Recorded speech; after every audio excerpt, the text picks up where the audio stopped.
Kata Nabi SAW, bawa ini, sedekahin ke orang-orang supaya tertebus salahmu itu. Apa yang dia bilang? Ya Rasulullah, demi Allah tidak ada orang di kota Madinah lebih miskin daripada saya. Artinya saya lebih berhak dengan kurma ini. Maka Nabi SAW tertawa, sahabat tertawa sampai urat leher beliau kelihatan. Nabi bilang, kalau begitu makanlah. Bismillahirrahmanirrahim. Bagaimana adab kedua orang tua? Apa ini? Hakikah anaknya jika orang tuanya tidak mampu. Akikah ya, bukan hakikah, pakai a, akikah. Jadi jangan salah sebut akhi. Ada orang tua terhadap akikah dia jalankan. Kalau dia tidak mampu ya sudah gugur darinya kewajiban.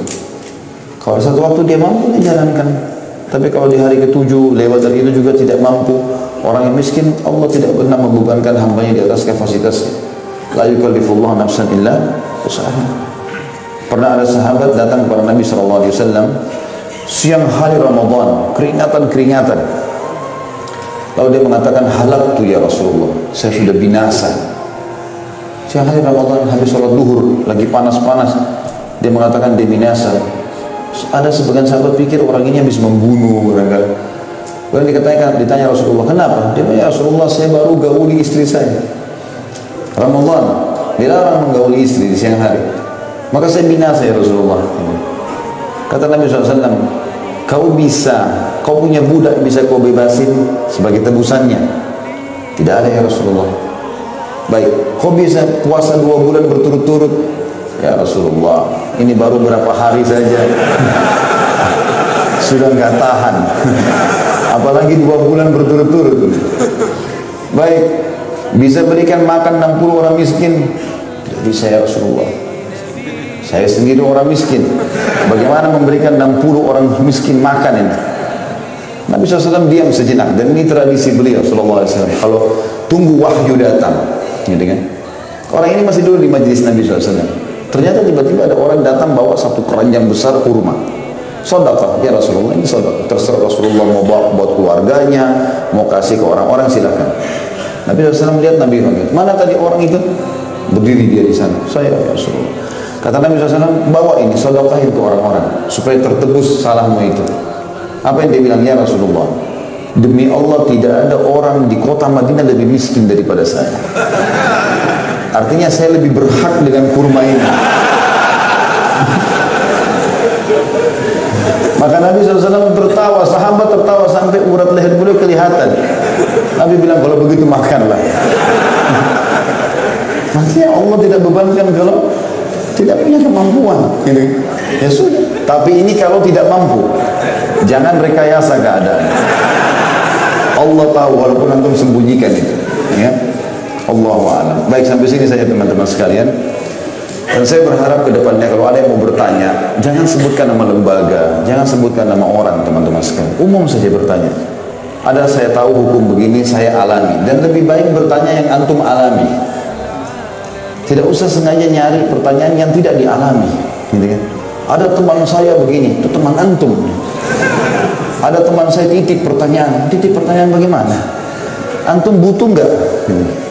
Itu penting teman-teman sekalian ya.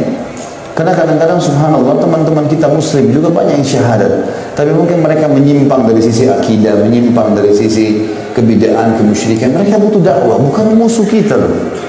Bukan musuh kita teman-teman sekalian.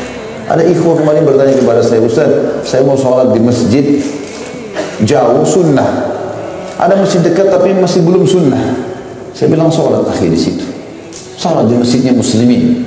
Kecuali kalau memang antum ada waktu lowong, antum mau ke sana ada pengajian, silahkan. Masjidnya umat Islam, kecuali masjid itu jelas-jelas ada kuburannya, ada pelanggaran syariat, jangan antum sholat. Sholat bersama muslimin, kenapa harus eksklusif gitu? Kalau antum lihat imamnya, oh rukunnya, syaratnya, jalan, bacaannya nggak masalah, ada masalah, gitu ya. Masalah khilafiyah yang ada kalau memang masih ada dalil sekali lagi, makanya pelajari masalah itu. Tidak usah dibesar-besarkan masalah ini ya. Karena kesannya nanti akan terlalu ada gap pembatas antara muslim sama muslim.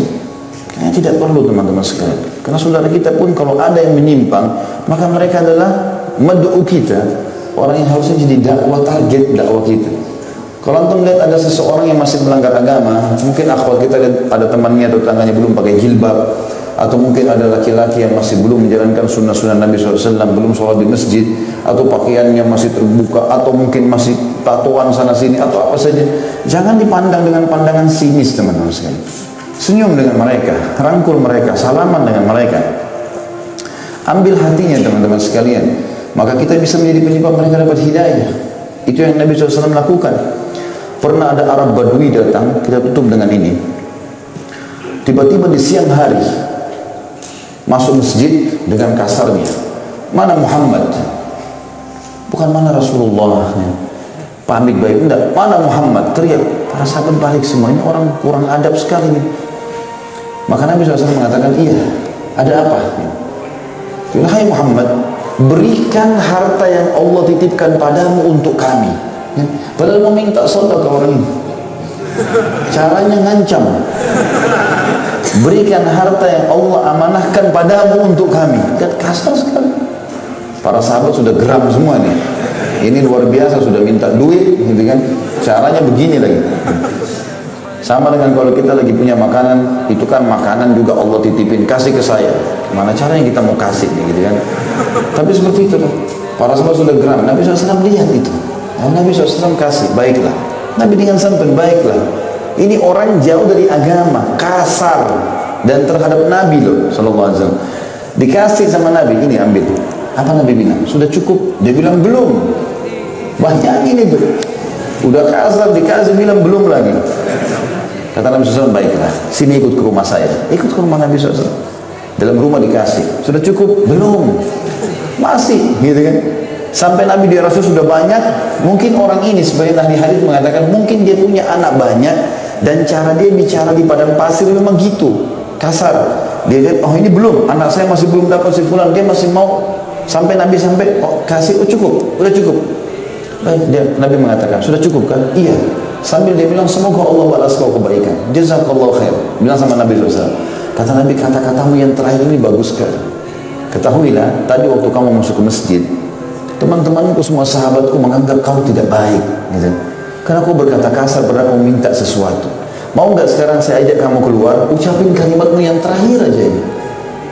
Nabi bayangkan ya, tidak nyala-nyalain dia, tapi Nabi bilang kalimat terakhirmu ini bagus. Coba ucapin lagi di depan sahabat saya supaya hati mereka bersih. Baiklah. Nabi rangkul tangannya sambil bawa barang-barang dia. Lalu Nabi mengatakan, saya tahu tadi di hati kalian berganjal sesuatu tentang orang ini.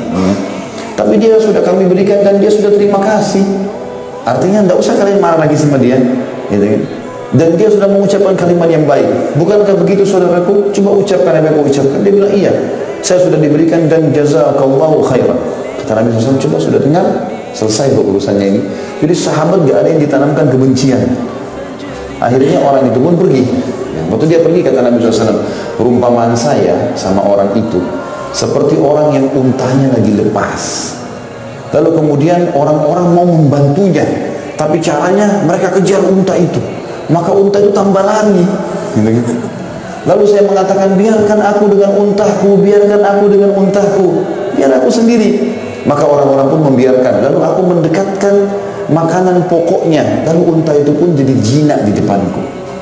Seperti itu teman-teman sekalian. Jangan kita pandang sinis kaum muslimin, tidak. Mereka saudara kita yang butuh dakwah. Seperti itulah yang diajarkan baginda Nabi alaihi salatu wassalam. Allahu a'lam.